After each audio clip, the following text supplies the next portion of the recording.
tidak boleh difahami secara parsial, layaknya akad jual beli barang dagangan selesai gitu ya, atau untuk memenuhi syarat seksual belaka. Oh tidak, ini mesti dipahami. Semprot dulu Mi ya, sebentar saya mau semprot ini, hidung saya sesak. Allahu Akbar, Allahu Akbar.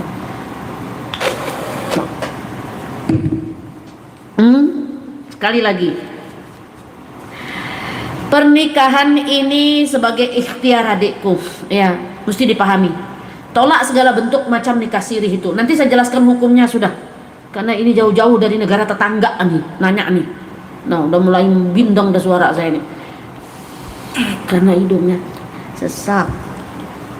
Malu saya, maaf ya. Allahu Akbar, Allahu Akbar.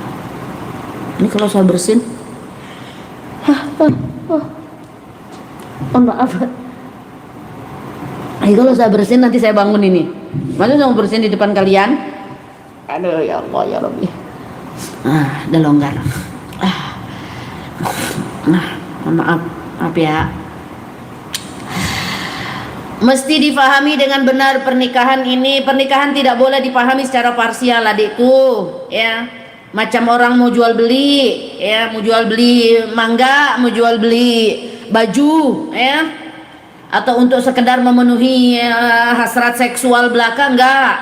Karena pernikahan ini, pernikahan yang baik itu adalah sebuah ikatan seumur hidup kita yang kita disahkan oleh Allah Subhanahu wa taala. Maka pernikahan ini memerlukan sesuatu yang lebih banyak, lebih besar daripada sekedar peduli ya, atau memenuhi hasrat diri dan komitmen.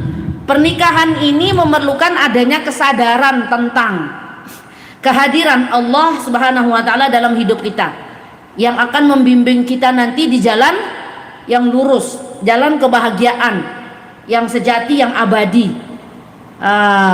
Semakin kesini pernikahan, semakin kesini kehidupan kita semakin banyak perubahan ke arah baik. Sejak nikah, jilbabku sekarang udah gede. Sejak nikah, dulu ndak pernah pakai kaos kaki, sekarang pakai kaos kaki. Itulah keberkahan pernikahanmu adikku. Sejak kamu menikah banyak perubahan baik. Semakin kesini banyak perubahan baik dirimu, lebih baik dari dirimu yang kemarin. Itulah keberkahan pernikahanmu ya. Maka tentu patut kita renungkan bahwa pernikahan ini merupakan sebuah perjanjian yang berat, sangat berat, dan tentu mengandung konsekuensi ya. Perjanjian yang berat, konsekuensinya berat dalam pernikahan nanti ya. Nah, bicara konteks nikah siri itu memang salah satu bentuk penzoliman, seperti yang saya katakan tadi, penzoliman terhadap perempuan ya. Penzoliman terhadap hakikat kemuliaan sebuah pernikahan itu sendiri ya. Sebab pernikahan itu kebahagiaan, sakinah, mawaddah, warahmah, bukan keburukan apalagi aib ya. Maka kita tuh nikah itu dilarang untuk ditutup-tutupin ya. Dilarang kita nikah itu tutup-tutupin. Apalagi pakai alasan aku enggak tahu kalau dia punya suami, aku enggak tahu kalau dia punya istri, atau dengan alasan keduanya ya, dia sudah ceraikan istrinya kok. Kalau memang betul tuh laki udah ceraikan bininya, berarti dia sudah ngantongin akta cerai dong. Terus ngapain kamu nikah siri? Aduh, inaroh munaroh. Kenapa lah pula lari ke munaroh ya? Inaroh ke munaroh ya. Kalau memang kamu tahu laki itu benar sudah cerai sama bininya, berarti dia ngantongin tuh bukti cerainya. Terus kalau sudah ngantongin bukti cerai, inaroh munaroh, kenapa kamu mau nikah siri? Toh juga kan dia udah cerai. nikah aja meriah-meriah, kan teman banyak bisa ngundang, iklankan, iklanun nikah kata Rasulullah, ya kan? Karena kamu bilang laki entu bocil yang berbalut gamis syar'i itu katanya udah cerai sama bininya. Kamu cerdas dong ya Munaroh. Mohon maaf ya kalau ada kesamaan nama ya. Inaroh Umi bukan Munaroh. Oh iya lupa saya. Ya kan? Kan kamu sudah bilang bahwa dia udah cerai sama bininya. Kamu tanya dia. Bener bang udah cerai? Iya. Terus akta cerainya mana? Ya. Cari itu. Mana akta cerainya bang? Jangan terima alasan, berbagai alasan klasik dari laki-laki yang hanya mengedepankan hawa nafsu. Inaroh. Oh maaf kalau ada kesamaan nama. Jadikan pelajaran kasus-kasus yang ada teman-teman, adik-adikku, kalian perempuan, ya. Kalau memang dia udah bener cerai sama bininya, tanya mana akta cerainya. Oh aku sudah cerai agama. Itu belum cukup, makanya 65 tahun penjara menunggu itu. Makanya itu istri sahnya berani lapor, karena dia belum cerai secara hukum. Kamu rasa cukup bercerai secara agama? Enggak cukup, karena dia dapat payung hukum, dia punya buku nikah, dia akta nikahnya ada. Maka selesaikan dulu secara negaranya juga sudah selesai. Ya, kantongin buku nikah, buku cerainya, akta cerainya. Baru kamu majuin Naroh. Ini cuman cerai agama, berani kamu maju. Banyak kali alasan itu. Apa alasan Umi? Alasan tak tahu punya suami istri lah. Ya, alasan sudah cerai lah. Inilah orang yang merusak marwah syariat itu. Orang-orang model-model begitu tuh. Ya. Kalau kita bicara konteks pernikahan siri, nikah siri itu bentuk penzoliman itu teman-teman terhadap hakikat kemuliaan pernikahan itu sendiri. Ya, penzoliman terhadap perempuan juga itu. Ya. Bayangkan kasihan perempuan itu kalau dinikahi siri. Makanya kalian perempuan harus cerdas, nggak usah mau nikah siri, karena lakinya nggak cerdas. Lagian ngapain mau nikah sama laki nggak cerdas? Mana bukti laki nggak cerdas? Tuh siri. Ya. Di saat yang sama Islam justru amat menganjurkan bahwa pernikahan itu diumumkan. Ya, i'lanun nikah kata Rasulullah SAW. Ya, umumkan pernikahan itu biar tidak jadi fitnah. Nah sekarang kan jadi fitnah kan? Karena tidak diumumkan itu pernikahan. Kenapa tidak diumumkan? Karena belum tentu sudah menikah. Payah pula itu. Ya. Penting mengumumkan pernikahan itu, jangan sir. Sir itu diam, senyap, artinya makanya nikah siri. Penting umumkan pernikahan itu, kabarkan pernikahan ini kepada masyarakat, kepada negara, ya, agar tidak timbul prasangka buruk yang enggak nanti itu fitnah dari masyarakat. Ya, i'lanun nikah dalam hadis riwayat Tirmizi itu kata Rasulullah SAW. Ya. Lagian juga pernikahan ini kalau kita siarkan, kita umumkan, itu kan bentuk wujud syukur kita. Kok nggak mau bersyukur itu loh? Wujud syukur kita ini atas anugerah Allah Subhanahu Wa Taala ngasih laki pendamping hidup, jadi imam, imam penipu dah tuh, ya. Ketemu sama jodoh, ya kan? Pasangan itu anugerahmu teman-teman, ya. Jadi kalau kamu sudah ketemukan pasangan yang pas itu, yang akan menjadi pendamping hidupmu, jadi imammu, iklankan itu, siarkan itu, apalah namanya, umumkan itu pernikahan itu, ya. Karena memang kata-kata kita patut bersyukur, ya, biar banyak yang doain, ya, berkah pernikahannya, punya anak didoain lagi, ya. Memang sih ya, kalau kita lihat ya beberapa pandangan ya, tiap orang kan punya pandangan tuh yang sering dijadikan kalimat pembelaan biasanya oleh pelaku nikah siri. Ya, jangan tersinggung pelaku nikah siri. Kalau kalian tersinggung, hari ini urus, kalian sidang isbat, bukan tersinggung aja bawaannya. Ini yang nikah siri ini kadang-kadang tersinggung aja bawaannya. Kalau kamu tersinggung hari ini, beresin berkasmu, datang ke pengadilan nikah isbat nikah, gitu loh. Ini banyak ya pelaku nikah siri ini, ya, buat satu pembelaan kadang-kadangnya. Mereka pernah ngomong kayak gini nih, tapi saya dapatkan pembelaan macam ini dia langsung di offline. Saya waktu ceramah offline itu, dulu zaman Nabi katanya tak ada buku nikah, dia bilang gitu, ya. Ada tuh jamaah saya dulu, kan zaman Nabi nggak ada buku nikah, Umi katanya. Ini orang semacam ini memang nggak cukup belajar fikih ya, tapi mesti harus dijejelin dengan usul juga tuh, usul fikih. Karena belajar fikih emang nggak cukup, ya. Harus ini kenapa ini? Oh, udah aku absen, udahlah. Apa tadi?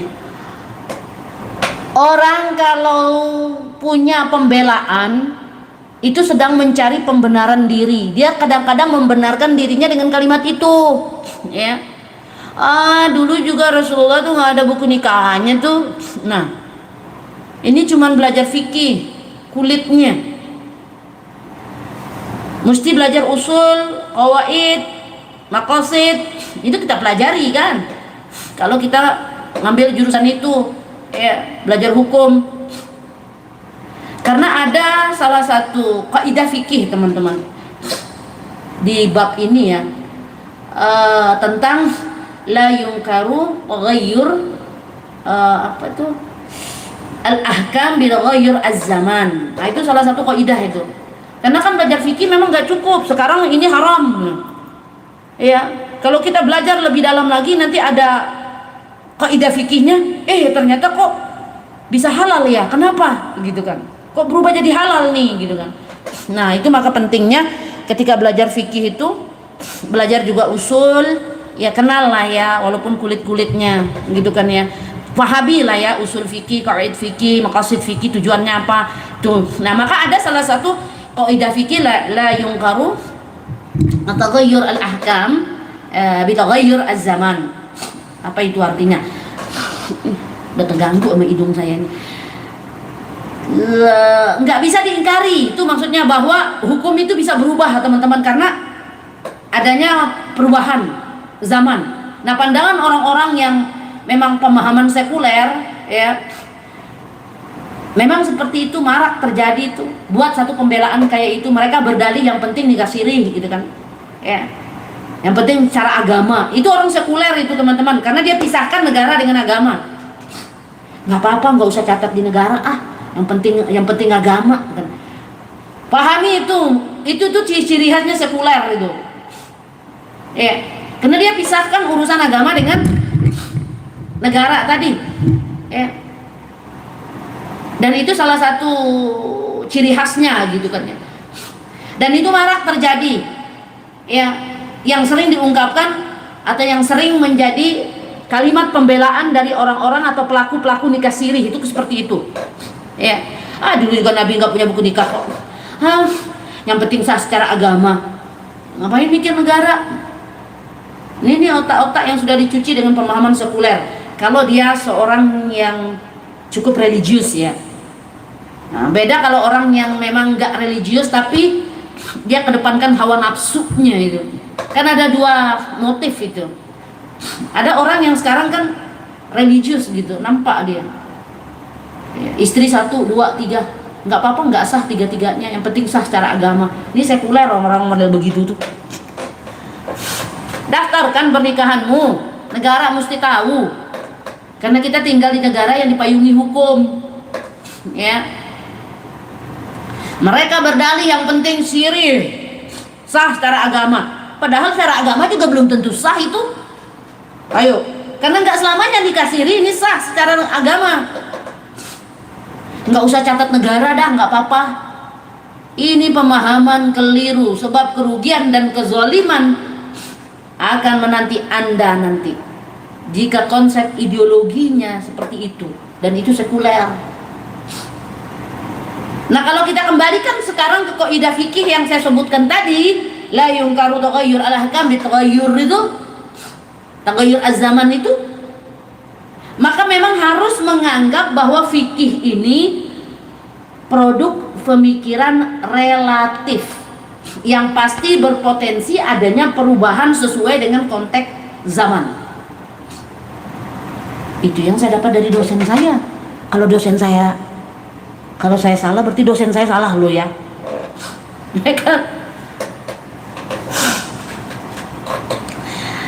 Maka persoalan nikah siri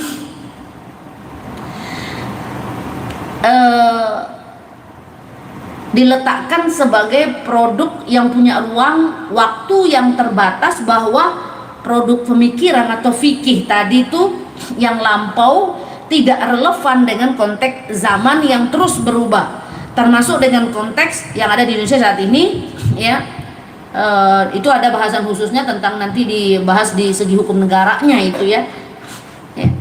Tapi kalau kita merujuk kepada Imam Malik ya, pendapat dari salah satu imam madhab gitu ya, berpendapat bahwa nikah siri memang mutlak dilarang. Mutlak dilarang kalau dalam pendapat madhab itu ya. Intinya teman-teman begini saja ya. Urusan nikah siri itu tidak usah ada di kepala kalian ya. Nikah itu tempuh jalur yang benar saya. Tempuh jalur yang benar saja pernikahan itu, nggak usah aneh-aneh. Lengkapi semua persyaratan, berkas semua, datang ke KUA gitu saja ya. Karena legalitas pernikahan itu memang diatur teman-teman di dalam undang-undang tentang pernikahan itu, undang-undang nomor berapa? Nomor 1 kalau nggak salah ya. Nanti tolong di benerin kalau saya salah tentang undang-undangnya ya, tahun 74 itu kan kita pelajari juga ya tentang. Nah, ini bisa kita analisa dengan perspektif kemaslahatan yang universal. Urusan tentang nikah sirih tadi, bahwa dalam konteks di Indonesia ini persepsi soal legalitas ya, legalitas agama secara otomatis melebur juga dengan legalitas negara. Itu nggak bisa dipungkiri teman-teman. Makanya kalau orang-orang yang memisahkan urusan negara, urusan agama itu, ini pemikiran ideologi sekuler itu. Agama dengan negara nggak bisa dipisahkan ya, termasuk dengan urusan menikah ini ya. Apalagi terkait nanti dengan hukum agama, karena nggak selamanya nikah siri ini halal menurut pandangan agama gitu ya. Ya kalau tidak lengkap rukun dan syaratnya, walinya siapa, terus udah gitu saksinya siapa, memenuhi syarat atau tidak wali dan saksi ini ya, kapan nikahnya, di mana, jadi walinya siapa, jadi saksinya siapa, ijab dan qabulnya terjadinya itu kapan, di mana ya, harus itu. Karena apalagi urusan wali ya, itu yang selalu yang menjadi motivasi seseorang untuk nikah sirih itu apa?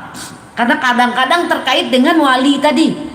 Padahal sudah jelas la nikaha illa biwaliyin wa syahidain adlin. Nggak akan sah pernikahan itu kalau tidak ada wali nikahnya. Ditambah lagi di situ ada 2 saksi yang adil. Ya panjang kali ini pertanyaan jawabannya. Kita lihat pertanyaan yang lain lagi. Udah selesai nanti nikah sirih ini. Besok kita bahas lagi tentang dampak negatifnya nikah sirih itu ya. Kita lihat pertanyaan yang lain dulu. Nambah lagi pertanyaan ini ya.